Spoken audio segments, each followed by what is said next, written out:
오늘 지방정부의 행정관리를 강의할 송재복입니다. 그 중에서도 이제 오늘 강의는 기획과정, 기획의 특징 이런 것들을 살펴보는 그런 강의인데요. 오늘 다루려고 하는 기획과정이라는 것은 일하는 방식과 관련해서 그걸 어떻게 기획을 잘 수립하고 관리할 것이냐 이런 내용으로 오늘 강의가 되는 그런 분야입니다. 그래서 이 기획이라는 개념 정의를 보면은 그것은 미래의 지방정부가 해야 할 일들에 대해서 사전에 그것을 예측하고 그것을 달성하거나 또는 해결하기 위한 방법들을 강구해 가는 사고의 과정이다라고 이렇게 개념 지을 수가 있습니다. 사고의 과정이다 하니까 보면은 이제 머릿속으로만 생각하는 것이 아니라 기획이라는 것은 전반적으로 발생된 문제를 어떻게 해결할 것이냐를 미리 예측을 해서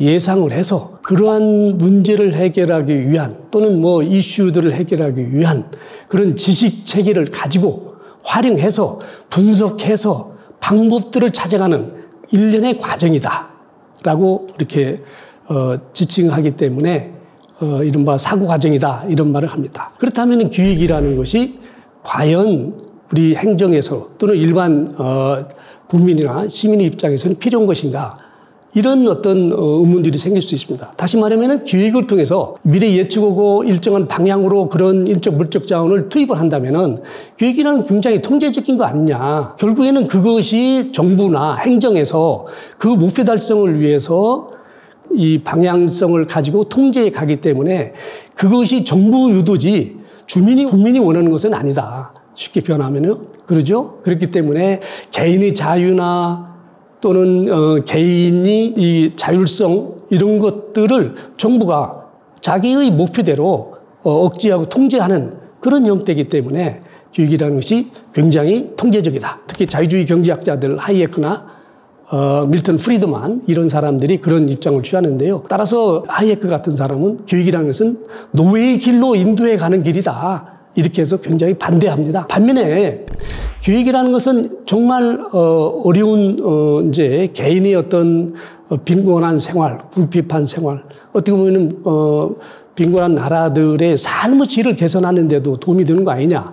정부가 일정한 목표를 세워서 인적 자원을 투입해 가지고 경제 성장을 하고 생활의 수준을 높여주는 그런 것들이 이 기획이 이제 일련의 과정 속에서 해결해 주기 때문에 오히려 기획이라는 것은 우리 자유를 더 해방시켜 주는 것이다. 또 공공의 이익을 증가시켜 주기 때문에 사회 발전에 기여하는 것이다. 이렇게 봐서 이 기획에 대한 찬성하는 이런 사람들이 있습니다. 그래서 이 흔히 보면은 이제 파이너라는 사람, 우튼이라는 사람 또는 사회학자 마나임 이런 사람들은 적극적으로 기획이 필요하다. 이렇게 보고 있는 것이죠.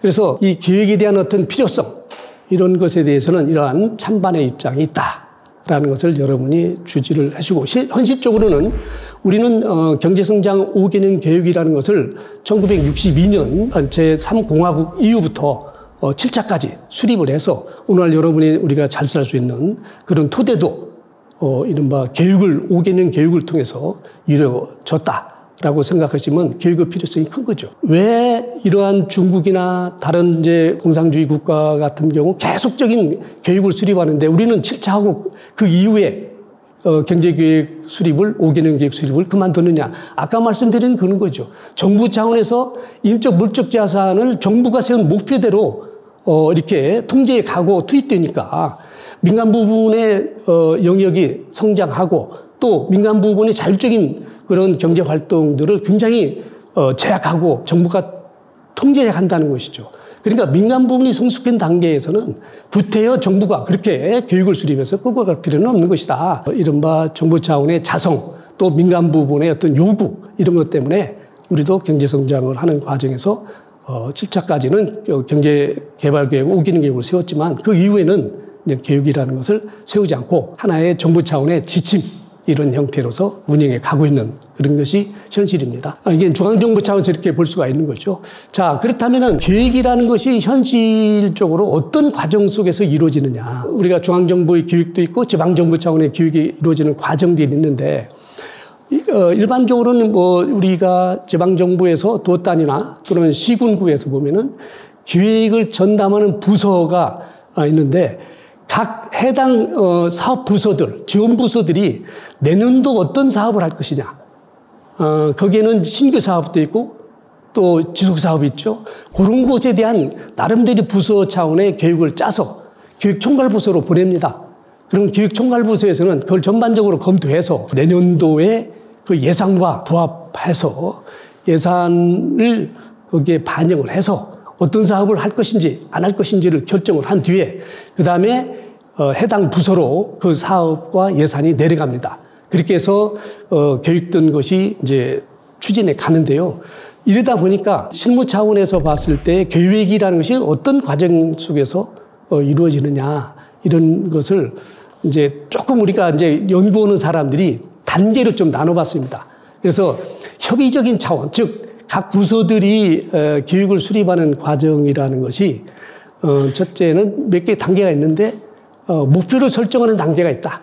그래서 아까 말씀드린 것 같이 우리 지역의 지역 총 생산량을 내년에 얼마로 하겠다. 또는 내년에 이 도로 확장을 몇 킬로로 하겠다. 이런 목표를 세우죠. 목표를 세운 뒤에는 그 다음에 이제 상황 분석이라는 단계를 거쳐서 한다고 그럽니다. 이게 무슨 말이냐면은 현재 그 목표치로서의 지역 내 총 생산량을 몇 프로 증가시키거나 또는 도로 확장을 몇 킬로 한다면은 현 상황에서 인구 문제 또는 중앙부서나 또는 해당 지방정부에서 가지고 있는 예산 이런 걸 반영해서 그런 목표를 달성할 수 있는지 더 나아가서는 환율이 어떤 것인지 이런 여러 가지 것들을 종합적으로 한번 분석해 본다는 거죠. 그게 이제 상황 분석이라는 겁니다. 현실적인 타당성 검토를 하거나 현실적으로 그러한 목표 달성을 해 갈 수 있는지 그런 것에 대한 정보 자료를 모집을 해서 분석해가는 그런 것이 이제 상황 분석이고, 그러한 분석 단계를 거치면 기획은 특히 이제 중요한 것이 이제 그 기획 전제라는 것을 설정하는 겁니다. 이게 이제 영어로는 프레미스인데 미리 이제 기획을 수립할 때 그러한 여건이나 인적 물적 자원의 총량이 어느 경우는 그것이 우리가 조달할 수 있는 건지 없는 건지 상황 변수가 달라질 수 있다는 거죠. 예컨대 환율이 바꿔졌다. 국가의 수출이 좀 저조해서 국가 예산이 적게 내려온다. 그런 문제를 해결할 수는 인력 배출을 할 수 없다. 이런 문제들이 생기니까 그러한 원래의 지역 내 총생산량을 증가하거나 도로 확장을 하기 위한 목표를 달성하는 데는 그러한 우리가 통제 불가능한 여러 가지 요소들이 있을 거라는 거죠. 환율이든 물가 문제든 기후 문제든. 그렇다면은 그러한 목표 달성을 이루어내기 위해서 어떠한 전제, 만약에 환율이 얼마라는 조건, 물가가 얼마라는 조건, 또는 기후가 어떻다는 조건, 이런 조건들을 설정해 놓는 겁니다. 그 설정에 놓아서 그 조건 속에서 목표를 달성해 간다는 거죠. 그 설정이 중요하다는 거죠. 그 이제 if라는 가정인 거죠. 가정. 그런 전제를 설정해 놓고 그 설정 속에서 구체적으로 목표를 달성하기 위한 다음 단계로서의 수단을 강구하는 겁니다. 대안을 탐색하는 거죠. 그래서 목표를 달성하기 위한 대안 탐색을 이제 해서 1안, 2안, 3안 쭉 만들고 그 대안 중에서 비용 편입 분석을 해서 어떤 대안을 가지고 오는 것이 적은 비용을 가지고 목표를 달성할 수 있는지 그것을 비교 평가를 해서 제일 그래도 적은 비용에 제일 나은 효과를 가져올 수 있는 그런 대안을 최종적으로 선택하는 그런 과정을 거치는 것이 기획의 과정 내지 단계다 이렇게 말하고 있습니다. 그래서 이런 실제 우리 지방정부의 기획 전담 부서 같은 데서 일을 하는 걸 보면은 그런 형태의 어떤 과정을 거친다기보다는 일반적으로는 우리가 학문적으로 이렇게 보니까 그런 과정들이 있더라라고 이렇게 규정해 놓은 거지 실제 보면은 그런 과정이 중간에 생략되기도 하고 이렇게 됩니다. 그러다 보니까 기획이 잘 안 되는 경우도 있고 그렇죠. 특히 아까 말씀드린 기획 전제 같은 것들은 통제 불가능한 그런 여러 변수들이 있는데 지방부서에서는 그런 예측을 못하는 거죠. 그다음에 집행을 한 뒤에 그 결과에 대해서는 평가를 하는 그런 과정을 거치는 것이 교육과정입니다. 그래서 교육과정을 교육을 수립 단계하고 집행하고 평가하는 단계는 광의적인 의미의 교육과정이라고 본다면은 아까 전술한 목표를 설정하고 상황을 분석하고 교육 전제를 수립하고 대안을 탐색하고 평가하고 최종 대안을 선택하는 그런 과정은 협의적인 의미의 교육과정이라고 이렇게 일반적으로 칭하고 있습니다. 이렇게 두는데 여러분 이제 또 하나 조금 이제 궁금해할 수 있는 것은 교육이라는 것과 정책이라는 것이 어떻게 다를 수 있느냐? 영어는 분명히 차이가 있죠. 우리 한국말도 차이 있고 교육은 아까 말씀드린 영어로는 planning, 정책은 policy라고 이렇게 볼 수가 있죠. 정책이라는 것도 이른바 협의적인 의미에서 정책이 이루어지는 단계를 보니까 지방부서에서나 우리 행정부서에서 보면은 문제를 인식하고 목표를 설정하고 대안을 탐색해서 비교 평가하고 최종 대안을 선택하는 그런 과정을 거칩니다. 그러다 보니까 결국 정책이라는 것도 기획이라는 과정하고 많이 유사하다 이렇게 볼 수가 있는 거죠. 현실적으로 정부 차원에서 지방정부든 중앙정부 차원이든 기획이라는 것도 이루어지고 정책이라는 것이 별도로 이루어지죠. 그래서 이제 학문적으로는 기획이 정책보다 큰 개념이냐, 정책이 기획보다 더 큰 개념이냐, 그것이 또 서로 연계되느냐. 중국이나 소련 같은 데는 중앙통제교육을 수립하기 때문에 국가 차원의 기획을 가지고 그 문제를 해결하기 위해서 정책을 세부적으로 만들어가기 때문에 기획이 더 큰 개념이라면은 기획이라는 것은 사고의 과정으로서 만들어낼 수 있지만 그것이 실제적인 집행의 단계까지는 이르지 않을 수도 있다는 거. 그런 면에서는 정책과는 다르다 이런 거죠.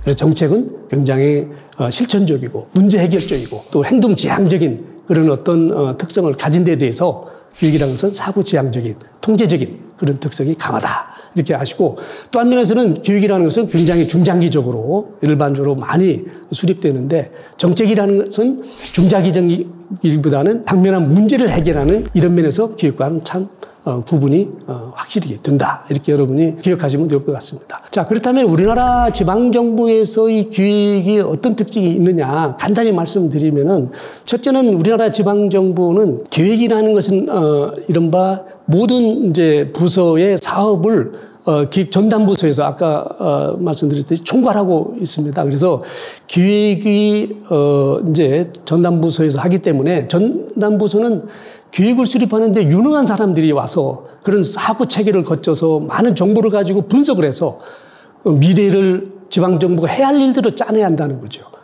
이런 면에서 인사면에서 뭐 좀 더 유능한 사람이 기획부서에는 배치될 수밖에 없는 거다. 그런 어떤 점을 이제 고려를 해야 될 것 같은데 실질적으로는 그렇지 않은 경우도 많다는 거. 또 하나는 우리나라는 기획과 예산이 굉장히 일치되어 있습니다. 그래서 기획을 예산하고 이렇게 일치시킴으로써 기획이 단순한 사고 과정으로서 하나의 일을 만들어내는 짜내는 분석적인 쉽게 표현하면 종이 쪽지에 불과하지는 않는다는 거죠. 그래서 기획과 예산이 일치돼서 사업의 어떤 집행력을 우리는 부여해주고 있다는 것이 교육의 하나의 특징이다. 또 기획은 우리나라는 이제 중장기적인 차원에서 집행부서에서는 많이 하고 있습니다. 그래서 지방정부에서도 신규 사업으로 이제 3년, 5년, 10년 이런 교육도 이제 추진해 가는 거죠. 중앙정부는 뭐 말할 것도 없고요. 그래서 그런 어떤 특징을 가지고 있는데 이런 어떤 지방정부의 교육 과정의 특징 속에서 그러면 앞으로 우리 현실적으로 볼 때 지방정부가 교육을 수립하는데 고려할 점이 뭐 있는가. 저는 몇 가지가 이제 반드시 반영이 돼야 된다. 개혁해야 된다라고 하는 건데 하나는 기획이 수립돼서 그것을 추진해 가기 위해서는 이른바 사전적인 그런 실행을 먼저 해봐야 된다. 흔히 말하는 이제 시뮬레이션이라고 했죠. 모의 실험을 해봐야 된다. 그래서 계획은 머릿속에 짜내는 거기 때문에 앞으로 3년, 5년에 이루어질 일들을 머릿속에 짜내서 그걸 가지고 예산을 부여한다고 그러지만 그것이 현실에 가서는 3년, 5년 후에는 많이 바뀔 수 있다는 거죠. 그렇죠? 물가 문제든 환율 문제든 또는 뭐 도시개발이면 어떤 규유 문제든 인구 문제든 다 바꿀 수 있는 거다 이거죠. 따라서 그런 것들이 실행 가능한지에 대해서는 사전에 이런 모의 실험, 시뮬레이션을 해봐야 되고, 하나는 또 파이로트 실험이라고 해서 한번 부분적으로라도 해봐라 이런 거죠. 그래야 실행의 어떤 담보력이 좀 생길 수 있다. 이렇게 말씀드릴 수 있고, 또 하나 우리가 고려할 사항은 이 기획을 집행해 가는 과정에서 우리는 이른바 이 모니터링도 좀 해야 되고 평가 시스템도 도입해야 된다. 모니터링을 해서 기획이 어떻게 진행되는지를 항상 우리가 점검을 해서 필요한 사항에 대해서는 수정해 갈 수 있어야 된다. 근데 우리 일반적인 행정부서에서의 기획은 한번 사업을 착수하면은 그 계획대로 그냥 갑니다. 거의. 이 수정 절차들이 별로 없다는 거죠. 그 이유는 공무원의 일반적 병리 현상으로 많이 지적되는 관례와 경향이 있기 때문에 그럽니다. 기존에 해왔기 때문에 같은 방식, 같은 일하는 방식, 같은 내용 가지고 그 사업을 계속해 간다는 거죠. 이렇게 되다 보니까 비능률적인 것도 그냥 그 사업을 계속해 갑니다.